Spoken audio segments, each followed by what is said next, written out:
12 Years a Slave was directed by Steve McQueen, written by John Ridley, and stars Chiwetel Ejiofor, Michael Fassbender, Benedict Cumberbatch, Paul Dano, Paul Giamatti, Lupita Nyong'o, Sarah Paulson, Brad Pitt, Alfred Woodard, and Taron Killian. What's going on, guys? It's Josh, aka Feature Filmmaker, doing our first reviews where we talk movies, TV, and music. And with the Valentine's Day reviews, I decided to review a select few of black films for Black History Month, because February is not only Valentine's Day, but it's also Black History Month. And this is the one I wanted to start off with. And this is going to be a pretty interesting review to talk about. So, let's talk about 12 Years a Slave. 12 Years a Slave is about Solomon Northup. He is a free black man from upstate New York, who in the years before the Civil War, he is kidnapped and sold into slavery in the South, subjected to the cruelty of only one malevolent owner named Edwin Epps, played by the always awesome Michael Fassbender.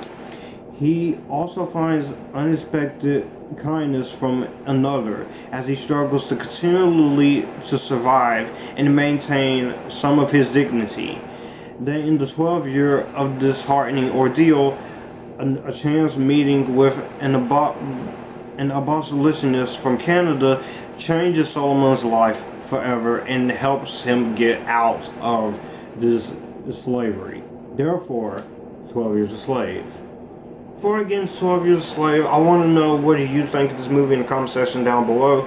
Be sure to hit the subscribe button and the bell notifications for when new videos are uploaded. I will be getting back into the music reviews, and my TV review for Crisis on Infinite Earths is going to be dropping before I review Birds of Prey in the next coming days. So be on the lookout for that. Be sure to follow all my social media links in the description box down below. If you want to donate money to Chime, my personal Chime, feel free to do so by messaging me privately on email, or if you have social media accounts, you can do that as well. And if you want to send free fan mail, you can go ahead and do that as well.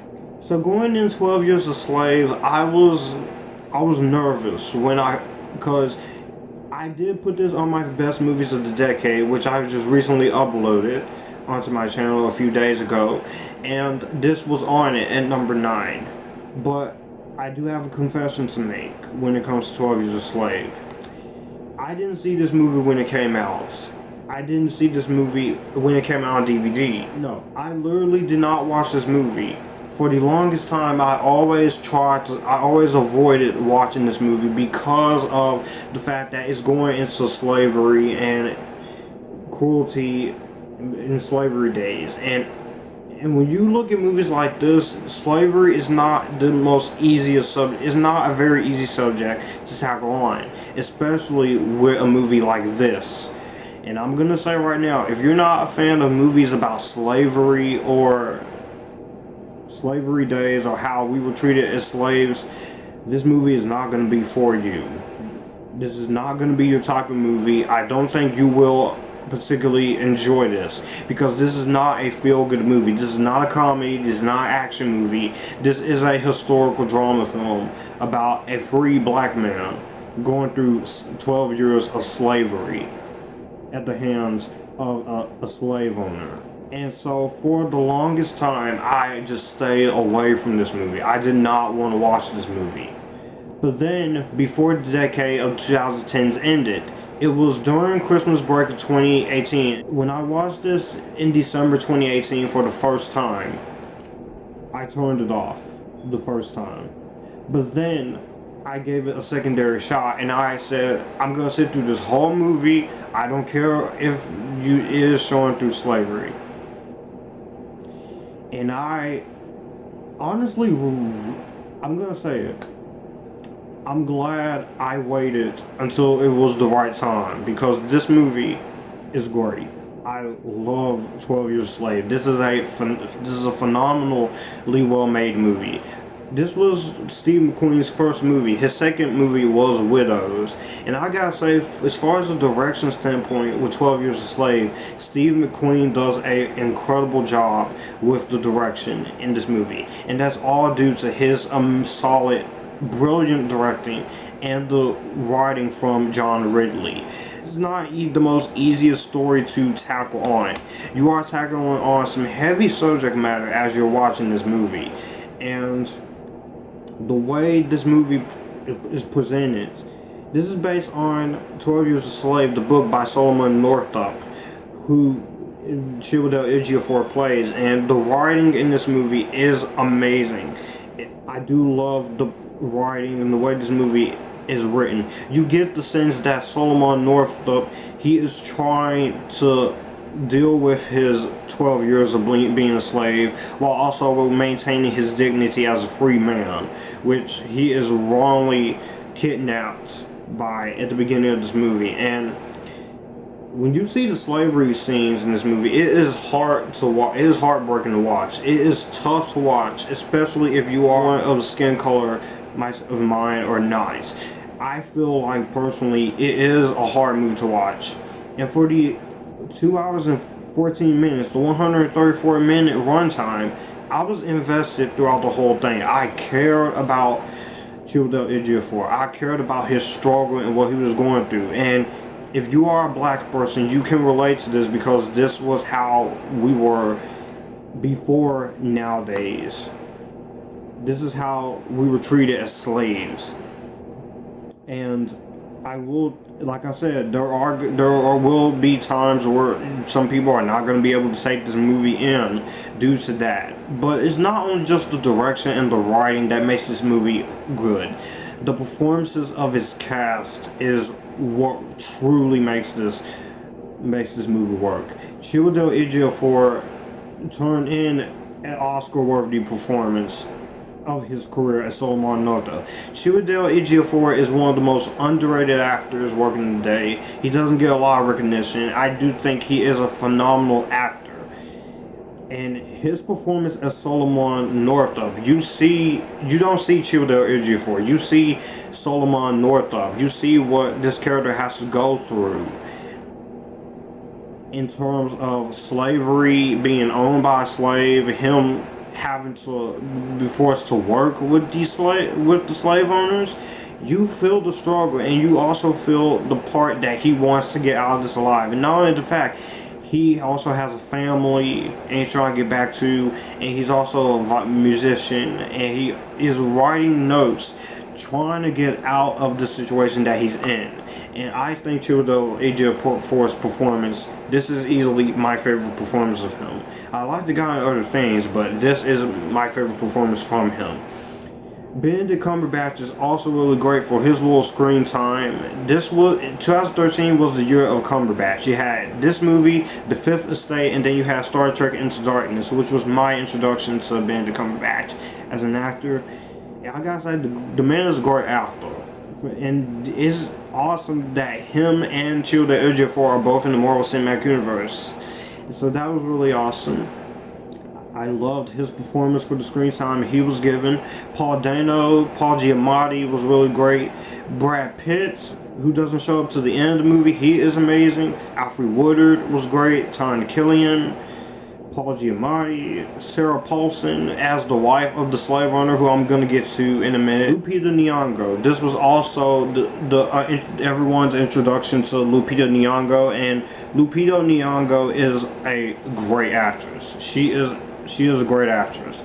I love Lupita Nyong'o in this movie. I thought she was really amazing. She really brought her performance as Patsy. You could tell that she is also a slave that is fed up with what is going on. And then also the way this movie is shot, there is no CGI. It's not all studio work. This movie was shot in Louisiana, and the locations used, you have 4 historical plantations: Felicity, Bocage, Destron, and Magnolia. Of the 4, Magnolia is the actual plantation that Solomon Northup was held. And that was interesting, looking at the fun facts. And just Lupita Nyong'o, her performance as Patsy, she's great. Especially, there is one scene in particular, which I won't say where it is, but then you have this other scene in which the slave owner, Edwin Epps, he forces Solomon Northup to whoop Patsy. And when I saw that scene, I'm like, this is which this movie, it is R-rated, so it for a reason. So this is not for kids. You do have the use of the N-word because that's how we were called back then, the slaves, and people still use that word today. But I would never use the N-word ever, because it is the word of a slave, and it's a derogatory word. So yeah, you will not hear me say that.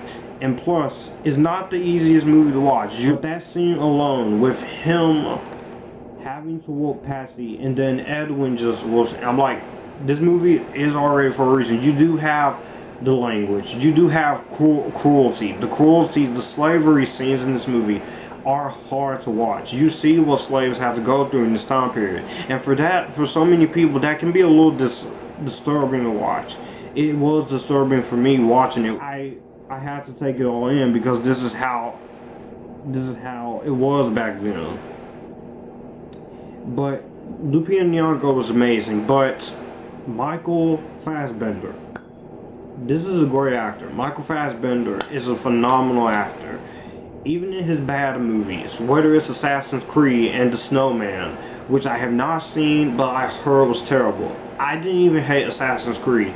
Even in his bad movies, or movies that are not the best, Michael Fassbender can always turn in a great performance. X-Men Dark Phoenix was not the best way for the X-Men series to go out, but he was great as Magneto in those movies, in the First Class movie. And this movie is no exception. He is the slave owner that you just want to hate. For real. Does all these despicable things to slaves. He is the truth. When you watch his performance, you're not watching Michael Fassbender. He is from a different country. He is from Germany, and he does have an accent in real life, a normal. But the accent that he has to pull to talk like a slave owner, I buy it. And I bought Sarah Paulson in this movie. And Sarah Paulson is a great actress.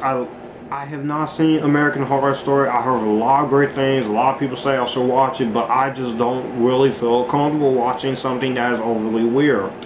But Sarah Paulson is really good in this movie.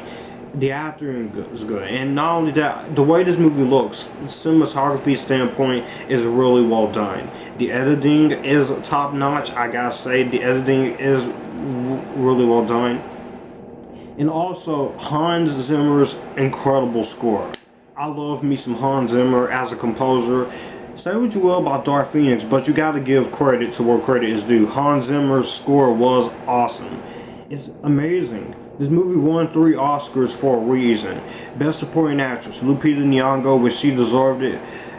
I wish she was nominated for an Academy Award for Jordan Peele's Us. The script was well deserving for its award, and this movie won Best Picture. This movie got universal critical acclaim, and this is one of my favorite movies of all time. And it's good to see why a lot of people really love this film.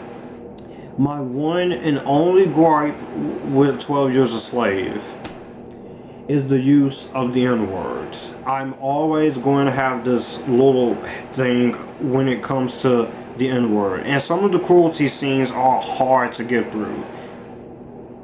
So that's why I say you might want to think twice before you watch this movie, because like I said, this is not the most easiest movie to watch, especially with the cruelty scenes, especially with all the emotional moments. That this movie's hard hitting. It is hard hitting, and this movie had a lot of big marketing campaign going on for it. The financial success was being watched closely, but this movie awards contender status and the film's explicit nature.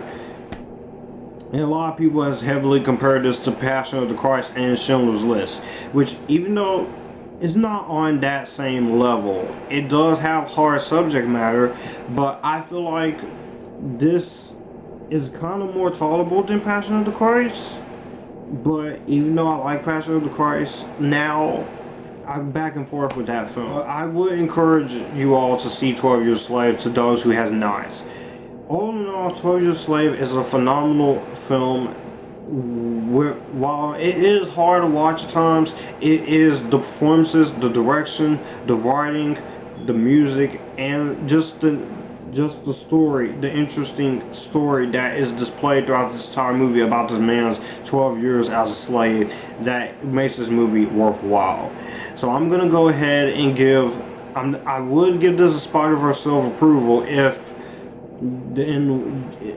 I didn't have that little minor gripe when it comes to the N-word, because I am a guy who does not like the N-word. But I'm gonna go ahead and give 12 Years a Slave a better than Vampire Academy.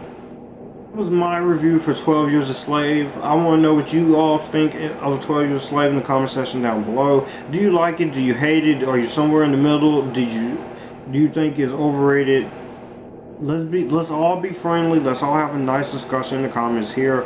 There will be more Black History Month reviews, because next up I do have planned our Soul Food, Barbershop 2 Back in Business, Beauty Shop, Holiday Heart, and The Butlers. So yeah, this is part of my Valentine's Day and Black History Month catch-up reviews. Be sure to look out for more videos looking at very soon. You guys keep it cool and join the Epictasticness. I'll see you guys in the next Black History Month review.